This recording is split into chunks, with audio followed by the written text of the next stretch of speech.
আসসালামু আলাইকুম। অনেক সময় দেখা যায় এক্সট্রা কলা ঘরে থেকে যায়, যেটা নরম হয়ে গিয়েছে। নরমালি খেতে ভালো লাগে না। তো চাইলে সেই কলা দিয়ে এভাবে পিঠা বানিয়ে নিতে পারেন।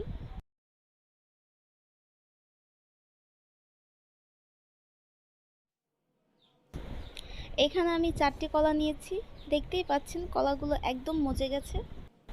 আর চেষ্টা করবেন পিঠা বানানোর জন্য এই কলাটা ইউজ করতে। কলাগুলোকে ছিলে ছোট ছোট টুকরো করে নিব।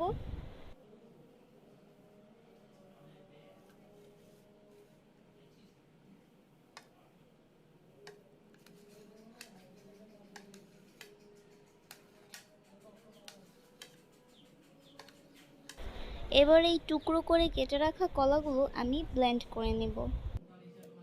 সাথে আমি 1 কাপ পরিমাণ চিনি দিয়ে দিব। চিনিটা বুঝে অ্যাড করবেন, কারণ কলাটাও কিন্তু মিষ্টি।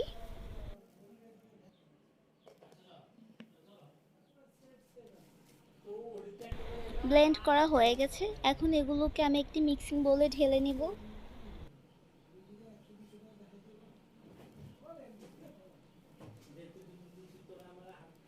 এবার দিয়ে দিব 2 কাপ আটা, সামান্য একটু খাবার সোডা ও 1 চিমটি লবণ দিয়ে দিব। এবার ভালো করে মিশিয়ে নিব।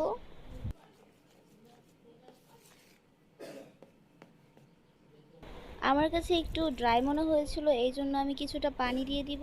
চাইলে আপনি এখানে দুধও অ্যাড করতে পারেন।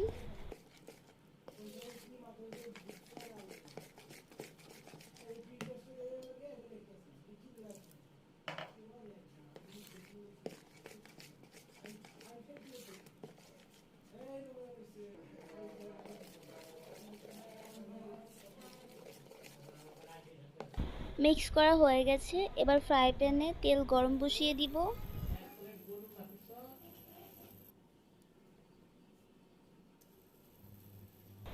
এবার অল্প অল্প করে পিঠাগুলো তেলে ছেড়ে দিব।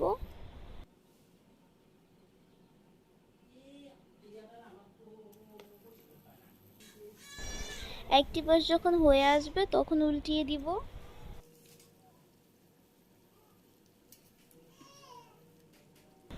হয়ে গেছে। এবার আমি এগুলোকে তেল ছড়িয়ে উঠিয়ে নিব।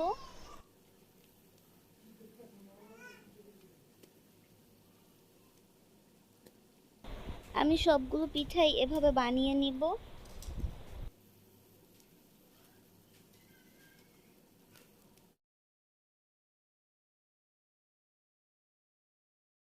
আমি আপনাদেরকে একটা ভেঙে দেখাচ্ছি।